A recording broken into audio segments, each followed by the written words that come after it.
நீங்கள் சொல்லுங்கள், ஒன்றும் பிரச்சனை கிடையாது. என்ன அவர் என்ன சொன்னாரோ அதை சொல்லுங்கள் அகத்திய பெருமான். குருவே சரணம், குருவின் திருவடிகளே சரணம். அவர் இது போன வட்டம் வந்து அழகான காட்சி பார்த்துருக்காரு. இன்புற்று வாழ்க அகத்தியமே ஜெயம், ஆனந்தமே அகத்தியம்.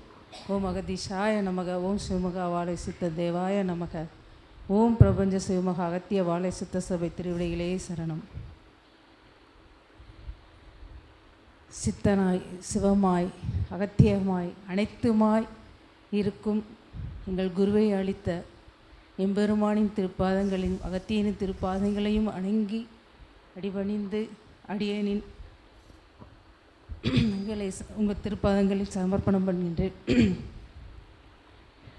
ஐயனே, என் கணவர் வந்து சஷ்டி பூஜைக்கு நான் வரல, அவர் மட்டும்தான் வந்திருந்தார். கொஞ்சம் உடல்நிலை சரியில்லைனால ஏகாதசிக்கு அன்னைக்கு வந்து குரு வந்து விநாயகப் பெருமானுக்கு பூஜைகள் பண்ணும்போது அந்த விநாயகப் பெருமானோட நெற்றி சுழுமனையில் வந்து ஐயப்பனை பார்த்தாங்க. ஐயப்பன் வந்து நிறைய அவர் பார்த்துக்கிட்டே இருந்தாராம், தெரிஞ்சுக்கிட்டே இருந்தாராம். அதான் அவருக்கு வந்து உடனே அது வந்து யார் எந்த தெய்வம் எந்த ஆற்றல் பேராற்றல் கண்டுபிடிக்க தெரியல. அப்புறம் யோசித்து தான் ஐயப்பன் கோயிலுக்கு போனேன். அதே ஐயப்பன் தாம்மா அங்கே வந்து எனக்கு காட்சி கொடுத்தாங்க அப்படின்ற மாதிரி சொன்னாங்க. அதுக்கப்புறம் இன்றைக்கி எனக்கு தவத்தல் வந்து இந்த சுற்றி செந்நீரம், அந்த செந்நீரத்தில் வெறும் தண்டமாக தெரியுது, இந்த தண்டங்களாக தெரியுது. அதே இதை வந்து தவம் முடித்து குரு வந்து நம்ம சுழுமணியை பாருங்கன்னு சொல்லும்போது அதே அந்த செந்நிற ஒளி வந்து குருவோட நெற்றிக்கண்ணில் வருது. அந்த நெற்றி சுழுமணியில் தெரிஞ்சது.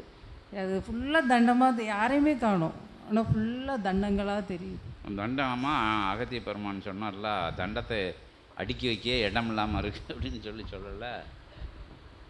அகதீஷாய நமக, உங்கள் பொற்பாதங்களை சமர்ப்பிக்கிறேன். ஓம் அகதீஷாய நமக.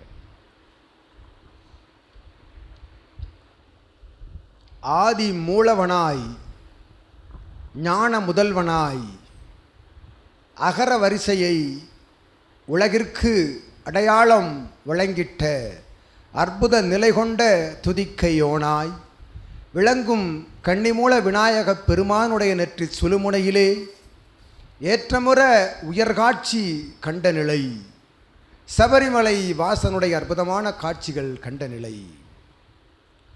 அவனுக்குள் அண்டம் அடங்கி இருக்கின்றது, நவக்கிரகங்கள் அடங்கி இருக்கின்றது, ஆதி நிலையெல்லாம் அடங்கி இருக்கின்றது முழுமுதல் கடவுளுடைய நெற்றி சுழுமுனையில் என்று பிரபஞ்சம் கூறுகின்ற நிலைதனை ஊர்ஜிதமாய் ஒரு கண காட்சியாய் கண்டவனே அகத்தியன், இக்கணம் உமக்கு நல்லாசி வழங்குகின்றோம். ஓம் அகதீஷாய நமக. உயர்வாக சபை நாடி வருகின்ற இல்லாலோடு மழலையோடு எதேச்சையாக யதார்த்தமாக சிவசபையிலே நடமாடி வருகின்ற பொழுதும் அற்புதமாய் உணர்விற்குள் சித்த உணர்விற்குள் செல்லாத நிலையிலும் சிவ உணர்வானது உள்ளுக்குள் இருந்து அது எழுப்பப்பட்டு அற்புதமாய் கண்களில் தெரிஞ்ச அற்புத காட்சி அது. அதுதான் உயர்நிலை காட்சி என்று அகத்தியன் உரைக்கிறார். சித்த நிலையோடு சிவநிலை தேடி உள்ளுக்குள் சித்தன் சிவநாமத்தை அகத்திய நாமங்களை உச்சரித்து கொண்டு அங்கு ஏதாவது இங்கு ஏதாவது கிடைக்கின்றதா என்று தேடி அலைகின்ற நிலைகளுக்குள் செல்லாது யதார்த்தமாக இயல்பாக சபையில் நடமாடி வருகின்ற பொழுது பெறுகின்ற காட்சி இருக்கின்றதே, அது பெரும் புண்ணிய காட்சி என்று அகத்தியன். அதனை பெற்றாய் அகமகிழ்வாய் அகத்தியன் மகிழ்கின்றோம், நல்லாசி வழங்கி. உயர்வான காட்சி நீர் கண்டாய், நெற்றி சுழுமுனையில் செந்நிற ஜோதியை கண்டாய். அற்புதமாய் இவன் ஒவ்வொரு பரிவார தெய்வங்களுக்கும் அத்தகைய ஜோதியை கொண்டு செல்கின்ற பொழுது அது காற்றில் அங்குமிங்குமாக அசைகின்றது.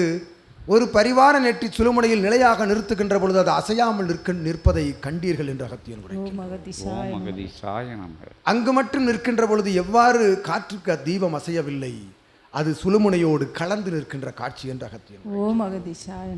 ஒவ்வொரு சுழுமுனையும் அஜோதியில் நேராக நிற்கின்ற பொழுது இவன் சுழுமுனை அத்துணை பரிவார ஆற்றல்களின் சுழுமுனையும் ஒன்றாக கலந்து அஜோதியின் நுனியில் தெரிகின்ற காட்சி செந்நிற காட்சி என்று அகத்தியன் உரைக்கிறார். அதனை கண்ட அற்புதமான நிலை இதைத்தான் அகத்தியன் இதுகாரும் நடைபெறுகின்ற சச்சங்களில் உரைத்து வருகின்றோம்.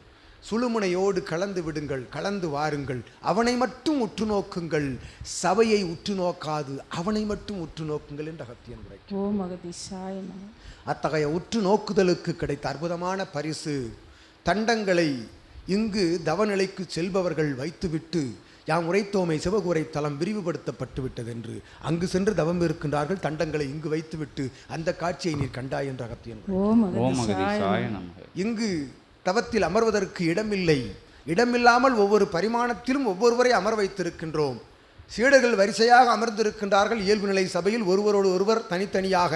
ஆனால் ஒவ்வொருவரும் அமர்ந்திருப்பது ஒவ்வொரு பரிமாணம் கொண்ட சபையில்தான் என்று அகத்தியன் உரைக்கின்றோம். ஓம் ஓம் அகதீசாய அகதீசாய. அதனையும் வெகு விரைவாக அமர்கின்ற தலம் எதுவென்று அவர்கள் உணர்கின்ற காட்சியையும் வரும் காலங்களில் பெறுவார்கள் என்று அகத்தியன் நல்லாசிகள். ஓம் ஓம் அகதீசாய நமக. அற்புதமாய் உன் தொண்டு சிறக்க, உன் பணி சிறக்க, சிவசபைக்கு நல்நிலையாய் சிவசபையோடு உள்ளிருந்து அற்புதமாய் பணியாற்றி இகலோக வாழ்வில் சிறந்து இல்லம் சிறக்க உறவாளர்களை ஒன்றாக சபை நாடி உனை நாடியோர்கள் உனை சார்ந்தோர்களிடம் சபை பற்றி உரைத்து சபைக்கு நல் தொண்டு புரிய அகத்தியன் நல்லாசிகள் ஓம் வழங்கி மகிழ்ந்தார். அகதீசாய நம. ஓம் அகதீசாய நமக.